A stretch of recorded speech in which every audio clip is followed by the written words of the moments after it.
Governor, can you respond to reports that your office has given preferential treatment to some companies that are tied to campaign donors? Yeah. I mean, that's out there, and the auditor said he's going to investigate. I just wonder if you could respond to well, that. Listen, I want to tell you, thank goodness that when we're setting up these programs and when we're putting those grant programs in place, we're basing it on metrics and criteria.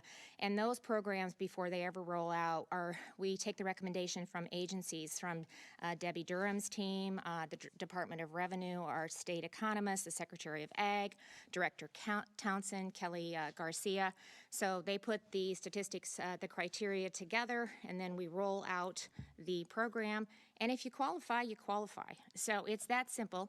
In addition to that, if we're talking about some of the funding that went for through the ag dollars, the federal ag dollars that went out, you know, that was a really tough time. And I know my team, and I know was on the phone daily, reaching out to businesses, to manufacturers. We were reaching out to long-term care facilities. We did a weekly webinar with businesses and long-term care facilities all across the state to make sure that they knew that we have this process in place. We can do strike teams. We can come into your facility. You know, we can work with your team if you have somebody to administer the vaccine, or we can bring them in, or we had the option, because we were one of the few states that had vaccines, we could actually set up a Test Iowa site and facilitate with the manufacturing company as well.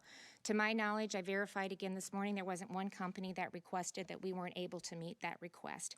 We were able to work with over 60 companies at a time when we had processing plants shutting down. We had our hog stock backing up. We were looking, based on an Iowa State economist numbers, we were looking at potentially euthanizing over 500,000 market weight hogs. They average anywhere from 250 to 300 pounds. But because we were daily and weekly working with manufacturers, anybody that's in the food supply chain, to help test, to help make sure that we were, you know, identifying who was positive, who was negative, and doing everything we could to keep the facility open, and most importantly, the employees safe. We actually, those numbers were much less than was anticipated. We're the largest hog producer in the country. We produce a lot of hogs. It was based on the hogs that had to be depopulated, and it basically, and we can get you the criteria to qualify for that. It was based on the weight, and it didn't really cover the cost of disposal, let alone the cost that they had tied up in the hogs. Thank you. I think the assertion was, though, that there were some smaller companies that were moved kind of ahead in testing. It's unjustified. Okay. Any company that requested, calls were coming in, calls were going out. We were setting up webinars. Secretary Nag was reaching out to companies. I mean, this is when we had, we had processing plants shutting down.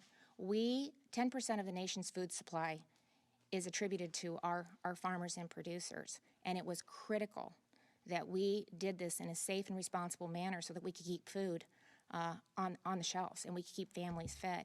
And so, I mean, around the clock, we were reaching out and making contact, and those were coming in. Companies were reaching out to Secretary Nag, help us. I mean, it was across the board. So, and that's the same thing is happening with vaccines. It's not anything different. I mean, we have to take a look at what we can do to keep the food supply chain moving and to keep these companies open. It has nothing to do with the other. There's criteria. You qualify. To my knowledge, nobody was told no. And so if you called and wanted to try to facilitate a way to get your employees tested so that you could ensure them that they were working in a safe environment, that's what companies were doing, and we were doing everything that we could to help facilitate that, and I will make no apologies for doing that. None.